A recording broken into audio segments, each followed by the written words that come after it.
The night was thick with fog as the Foundation's convoy rolled quietly along an abandoned stretch of highway, its headlights flickering weakly against the shrouding gloom.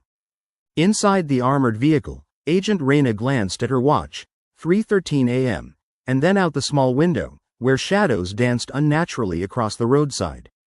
The mission was simple. Retrieve SCP-8299, a supposedly dormant intermittent anomaly located deep within the forests of Spearwood. But something about this site unsettled her more than usual. Even the base's usual protocol failed to calm the prickling sensation crawling up her spine. The convoy halted at the designated coordinates, and Reyna stepped out, the cold biting through her uniform. She signaled the team to disperse. They moved stealthily into the woods, flashlights piercing the dense dark. Rumor had it that SCP-8299, once thought to be harmless, had a darker history emerging. Disappearances of personnel in the surrounding areas, strange whispers heard in the woods, and altered records suggesting the Foundation was trying to cover up something. Reyna's feet crunched softly over dead leaves as she approached the small, camouflaged excavation site. An unmoving, weathered shack stood nearby, the last remnant of the old research station.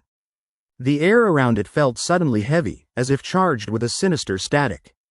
She crept closer, readings from her handheld scanner flickering erratically. The device registered anomalies, electromagnetic disturbances and a shift in ambient temperature, yet no visible activity. Suddenly, a faint whisper drifted through the woods, unintelligible at first, then clearer. A high-pitched, insidious voice that seemed to echo inside her mind. "Come closer, you are safe?" Reyna froze, her breath hitching. She looked around. Her team signaled from a distance, unaware of the whispers crawling into her thoughts. Memories flashed. Her childhood fears, stories of shadow figures, and now, the unnerving sensation that the woods were alive, watching her. An unnatural urge compelled her forward, toward the shack. Inside, she found the door ajar, creaking softly. The air within was thick with dust and something colder. On the ground lay a tattered journal, its pages filled with frantic handwritten notes, sketches of strange symbols, and jagged annotations in a hurried scrawl. The last entry read, _ "They're not just observing, they're waiting. I think the entity is using this facility as a conduit. I feel it breathing beneath the walls. If anyone finds this, run." Before Reyna could process the words, the temperature plummeted further, and the whispering returned, now with collective voices. The shadows flickered and coalesced, morphing into roughly humanoid shapes, elongated and distorted forms with hollow eyes and mouths that seemed to stretch into infinite darkness. Her heart hammered in her chest as one of the figures stepped forward, translucent yet terrifyingly real. "Join us," it hissed, voice like the rustling of dead leaves. "You belong with us?" Reyna stumbled back, screams caught in her throat. The entity's whisper seeped into her mind, trying to drown her consciousness in endless fear. Her vision blurred, and she felt the icy grip of despair clutch her. She clawed at her earpiece, desperate to contact her team, but all she heard was static and the voices rising in unison. Mockingly, pleading, threatening.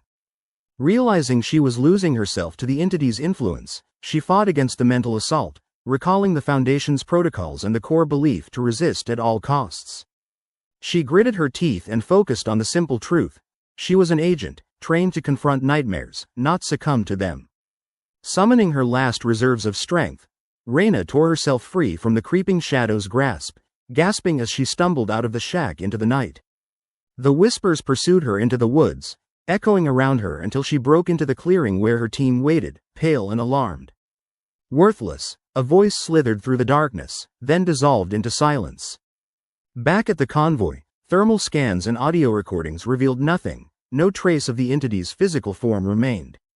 Yet, as dawn approached and they headed back to the Foundation's secure complex, Reyna couldn't shake the feeling that she was not entirely free. The whispers still echoed faintly in her mind, persistent and insidious. In the wake of her report, further investigations uncovered unsettling truths. SCP-8299 was not just dormant but was a nexus point. A portal sealed centuries ago to an unknown dimension. Its disrupted state, perhaps due to recent artificial interference, had allowed something old, malevolent, to leak through. The Foundation's containment protocols seemed insufficient against whatever lurked beneath Spearwood. As days passed, Agents reported strange sightings. Dim figures watching from the shadows, whispers carried on the wind. Reyna's own dreams grew haunted with visions of endless dark corridors and hollow-eyed entities reaching out to her. The Foundation tried to dismiss these reports, labeling them as stress or hallucinations. But everyone knew better. There was always something lurking beneath the surface, a presence that refused to stay contained. And somewhere deep within the silent corridors of their secretive base, the entity waited patiently for another crack in their defenses, ready to reclaim what was once lost. It was not merely SCP-8299 that posed a threat, but the very Foundation that sought to control such things, an ancient darkness, whispering promises of chaos and oblivion to those foolish enough to listen. Because in the end, some secrets are better left buried, and some entities cannot be contained forever.